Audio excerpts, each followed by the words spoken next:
What's going on, everybody? Hey, people. Hey, how are y'all? Hope y'all had a wonderful weekend. No, we did. Well, it's us again. We're the Williams. This is my lovely wife, Ramona. Hello. And my name Ramona. and my name is Wilbert, and we're here with another edition of Love Unscripted. And so we want to come to you with a topic tonight that we feel is a topic that I think it's reality. Yeah. And sometimes it does happen. Yep.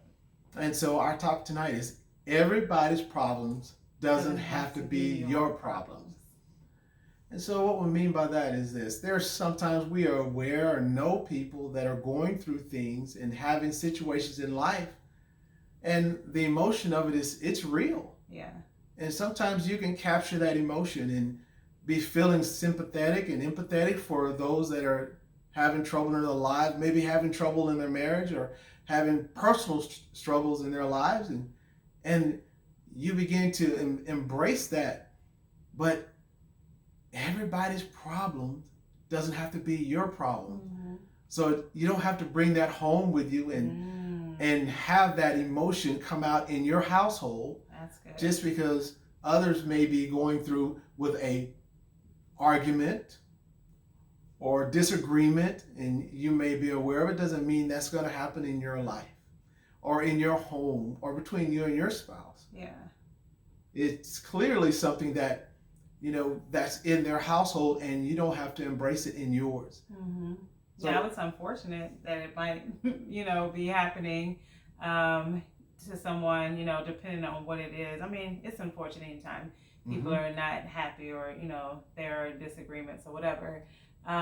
So it may be unfortunate, but that doesn't have to be. Like my husband is saying, something that you bring home that is brought home to you, or how do I want to say it, that you catch wind of it, or it's told to you, expressed to you, or you see it or you hear it firsthand, and then that for some reason those emotions kind of get attached to you and you bring it home to your spouse, and not, sometimes it can be done without you even realizing it, right? Mm-hmm. Like you even realizing, you just come home and you're upset, and then you start, either acting funny or possibly taking it out on your spouse.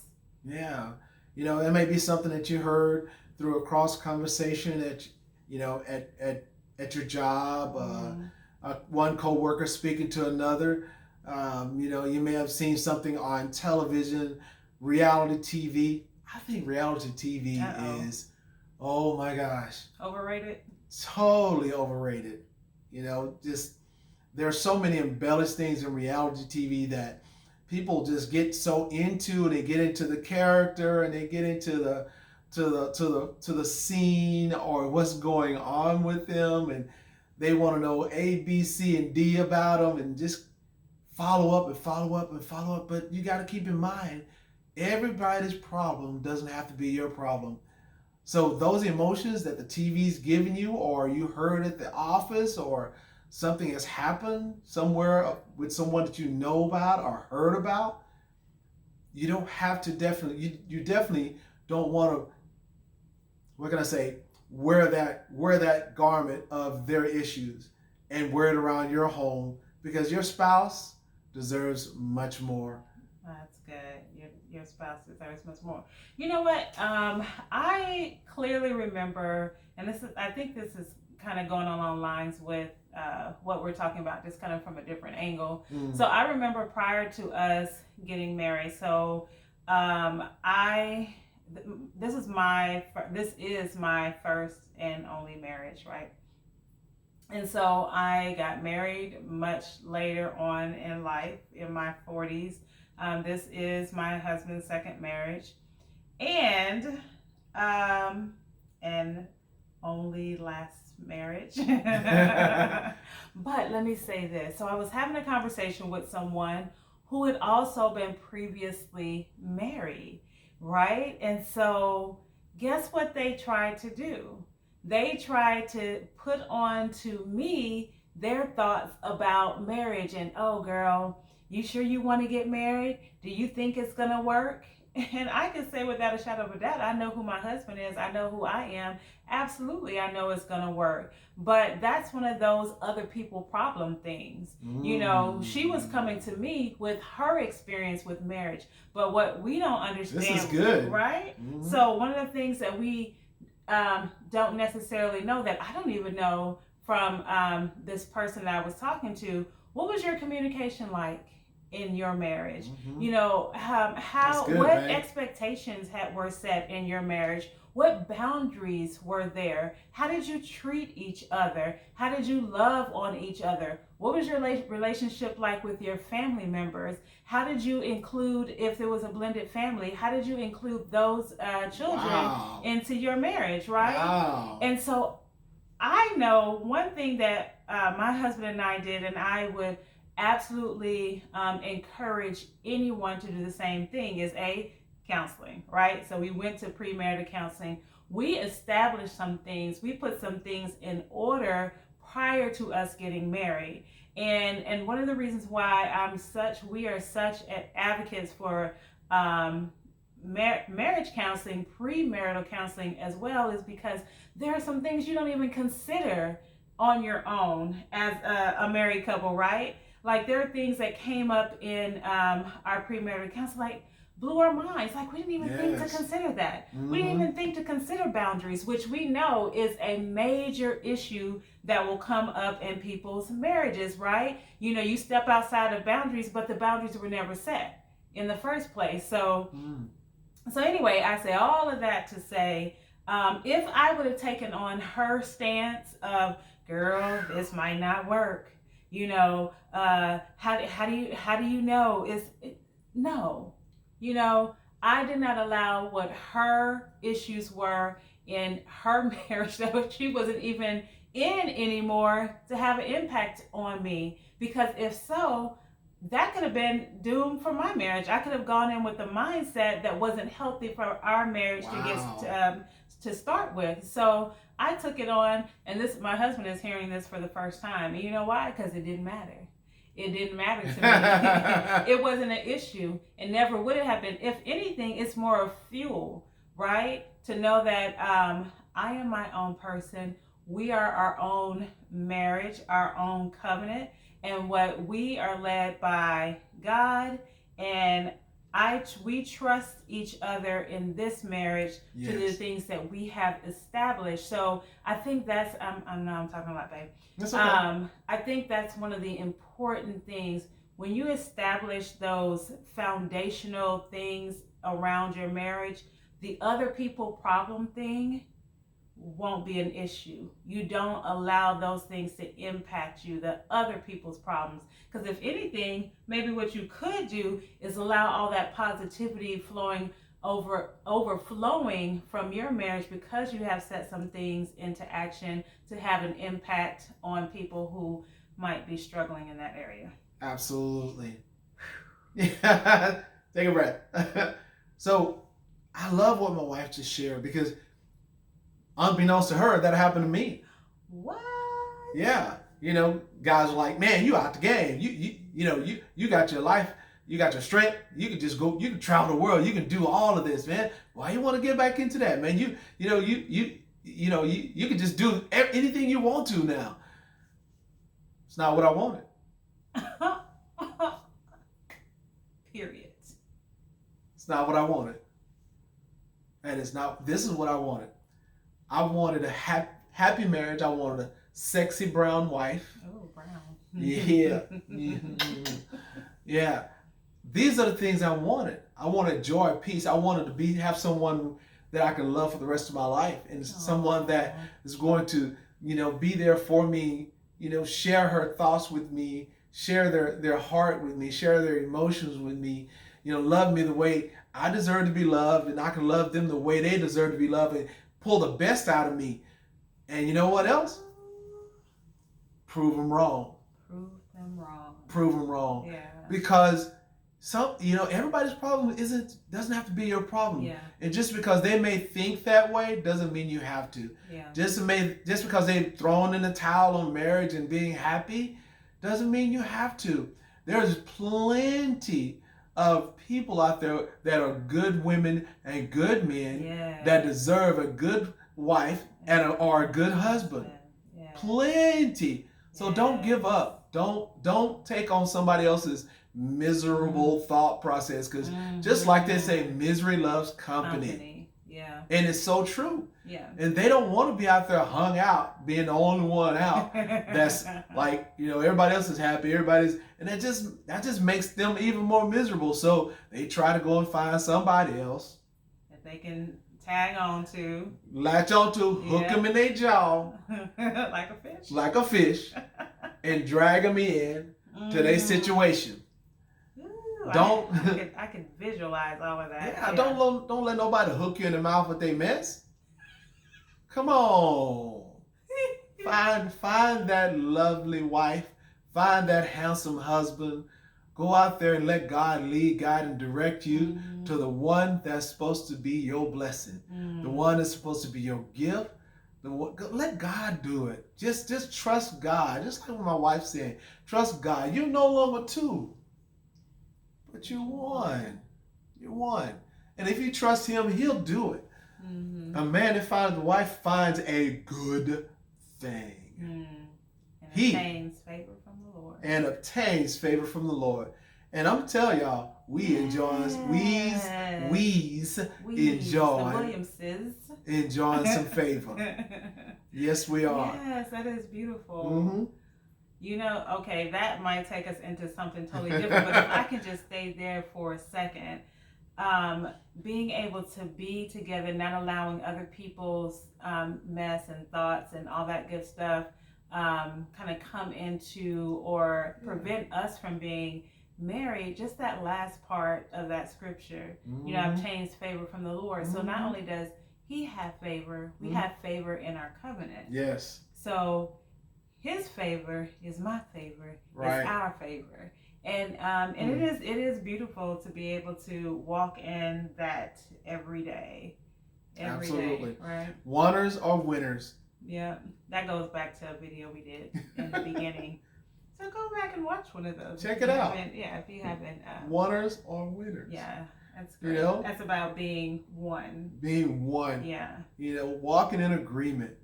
Yeah, I'm telling you, if you walk in agreement, somebody else's problems won't come in. It won't faze you. Yeah. It won't make you look at your wife funny. It won't make you look at your husband funny. It won't make you doubt your spouse.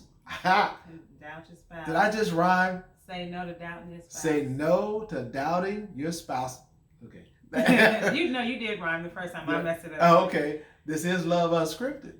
But wanners or winners, it brings you together. And two, the Bible says one could put 1,000 to flight, two could put 10,000. And it says a threefold cord is not easily broken. Your wife, your husband, and God. Trust and believe. Yes, there is. You about to say something? You can finish that. There is a recipe for success in a covenant marriage. Yeah, there is. And what I was going to say, which I think that's a great lead into what I'm feeling like, God is so amazing. I feel like this is encouragement. I feel like this is a video that is about encouraging someone. I mean, I know what our topic is, right? But I feel like the direction has gone into encouraging someone who is not currently married, hoping to be married, or couples who are engaged or have been together for a while and thinking about getting married. And just what a blessing that marriage, right? A blessing that marriage can be. And don't let someone take away that blessing, the favor, by putting thoughts into your mind. Being able to forget or not even focus on those things that, the negativity that someone could potentially bring into your relationship, puts you into a position of being able to reap, I believe, certain benefits, in the favor, like we were just saying in the scripture. And I think not only is it going to be encouragement and a blessing for those who are seeking to get married, but also someone a couple who may already be married, and you might know that, hey, you know what, we do allow people, and sometimes it's not intentional by people, and sometimes it's not just outside people. Sometimes it's even Ooh. family members, right? And because Yes. sometimes we respect what they say and their opinions and how they do things, but that might not work for your marriage and how your marriage is set up. And I think that is so important. It is so important. How is your marriage set up? What's that foundation? What are the pillars of your marriage? What are the things that keeps your marriage going? So if it doesn't work, if it's pulling away, if it's pulling on your marriage, then those are things that you don't allow to come in. So hopefully this has been an Wow. opportunity for encouragement. I hope there's been some type of Mm. enlightenment, like, oh, you know what, we need to put the focus back on us. Mm-hmm. The focus needs to be on this, our God, my Mm-hmm. husband, my wife, and let everything else just fade to black. That was so powerful. My wife said something that blessed me right there. If there's something out there that's pulling on your marriage, I'm gonna tell you that's not a good thing, especially if you stay connected to it. Mm. Especially if you're remaining connected to it. It doesn't matter if it's friend or family or associate Or or co-worker. co-worker. Mm-hmm. If there's something out there that's negatively affecting and pulling on your marriage, Yeah. cut them loose. Cut them Yeah. loose, because that's really Mm-hmm. a, a, an opportunity for someone to dictate to you on how you should treat your spouse or how you should treat each other. Mm-hmm. It shouldn't be allowed. Yeah. It shouldn't be allowed, because your spouse, they deserve all your love, all of the Mm-hmm. joy, all of the peace that you have, all the compassion that you have inside of you. And Yeah. don't you shouldn't allow anyone to dampen that. Yeah. Shouldn't allow anyone to cause you to second guess your wife or Mm-hmm. second guess your husband, because they're in an awkward situation, or they've gone through some problems in their lives, being single or married. It shouldn't pull on your Mm-hmm. marriage. You should be able to walk away and pray for them and keep it moving. Mm-hmm. And it doesn't necessarily mean that you don't have to have a relationship with them, Mm, right? But that's what true. it could mean is that you don't let that relationship into your marriage, right? Oh So yeah, that's it good. depends. Some relationships do need to be cut off, just like my husband was saying. But be prayerful about it. Use wisdom, Yeah. and I think decide how much of a benefit. I mean, do pros and cons if you have to.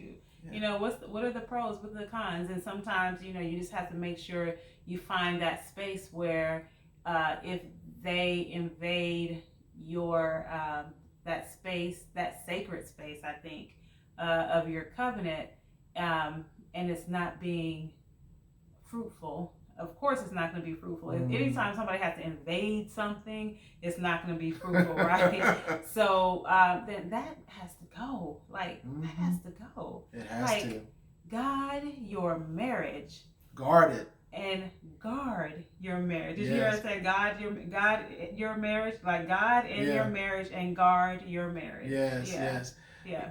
And a good thing to do, a good I personally believe a good way to combat that is to be that example of a good husband, be that example of a good wife in front of them.